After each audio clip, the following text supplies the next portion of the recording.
Councilman Jim Graham. Now, he's the Ward 1 councilman, but he also has oversight over human services.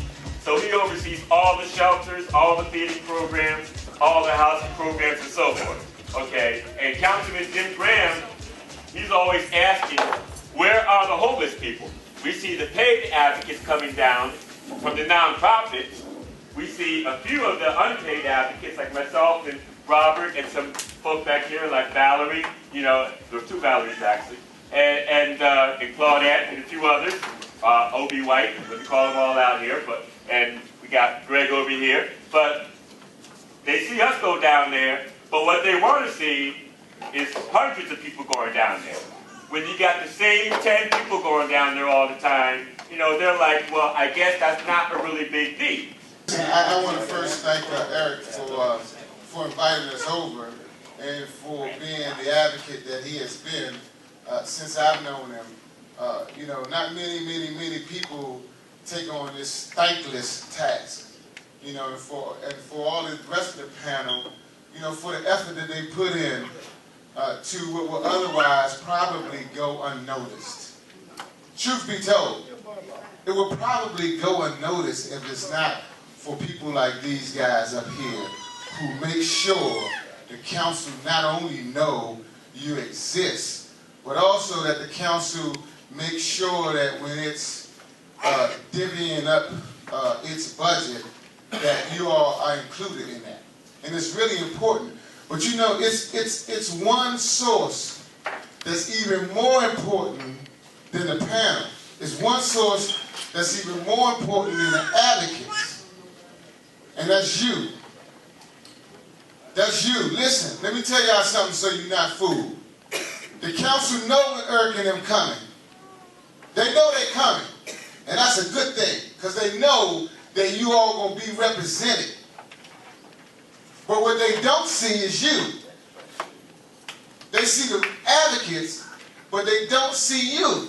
And if you really got a problem, if you really feeling like, you know, that you're not getting what you're supposed to here, if you really fed up, then you should be downtown at the next hearing. You should be downtown at the next hearing.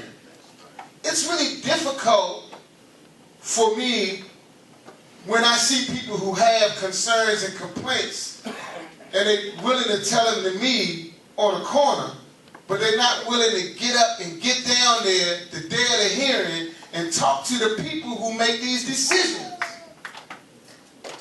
Sometimes, though, when you get the same group of people, you kind of, I know they can have a deaf ear.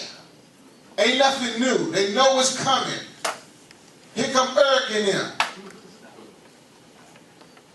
But I'm going to tell you, though, because of that, the door has been opened.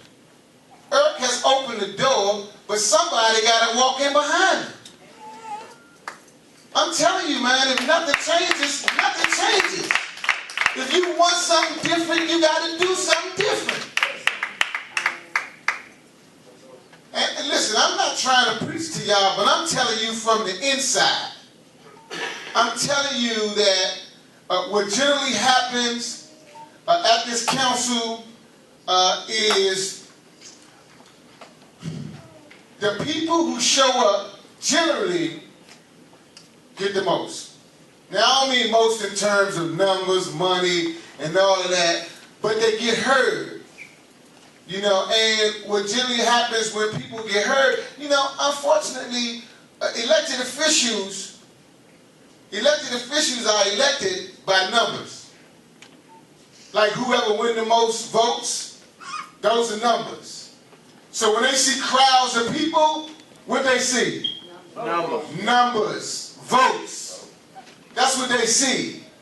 People move by that, whether you believe it or not. We've had several instances where a particular group of people, a special interest group, have been cut out of the budget. They say, we can no longer afford this, we're cutting this out of the budget. And the next day, about 4 buses pulled up. And those people got off them buses and went in that building and went from council office to council office to council office. By the next budget hearing, it was put back in the budget. This ain't one time. I've seen this happen several times. I'm telling you, this is the largest shelter in the District of Columbia. We should be represented at these council hearings. We should be there. We should have a voice. When they have that witness list, there should be hundreds of people on the witness list from here. So not only is it your obligation, if you can, to come down and speak for yourself, it's also your obligation to tell a person sleeping next to you. Soon as somebody get to telling you about the problems here, you should tell them about coming down to the council. You should tell them about what they can do about it. You should tell them about not only letting Eric and the other advocates come down on your behalf, but we should also get involved too. You got great leadership here. You got great leadership here. You really do. We got great leadership, but we need great followers. We need great followers. They open the door, now somebody got to walk in. One day there was this guy, right? He was a millionaire. He had all the money in the world. He was bored to death with all of his money. All his millions, he was bored. And he seen a commercial one day say, what happens in Vegas stays in Vegas. He said, well, that's where I'm going. He catches a plane to Vegas, and he's having a ball, the time of his life, in Vegas for 3 years. Then he become broke. 3 years' time, he lost all his millions, all his money. And he became homeless. And he used to sit on the curb outside of the casino and ask for quarters. And people would walk past him like, I wish I would. No man, all up my guess. And they would walk right past him. Wouldn't give him nothing. And you know, in order to use the bathroom in Las Vegas, the bathroom cost 50 cents. Yeah, and he needed to use the bathroom. And he was asking people, can you give me 50 cents to use the bathroom? And people was walking past him. And this one guy stopped. One guy. And said, here, gave him 50 cents. The guy took the 50 cents and ran to the casino, and he was running down towards the bathroom, right? And a guy was coming out the bathroom and seen him coming. And the guy held the door open for him. And my man went in the bathroom, and he used the bathroom, and he came out. And he was walking, and then he remembered that he had that 50 cents. He said, oh, that's right. And he went to the slot machine. And y'all know what happened? Bing! Became a millionaire all over again. So he's standing at the slot machine, right? And everybody was clapping. They was happy for him. Yeah. And everybody was clapping, and he was looking. He was looking around. Y'all know who he was looking for. The one that gave 50 cents. The man that gave him 50 cents. No. He was looking for the man that held the door open. Oh, get out of here.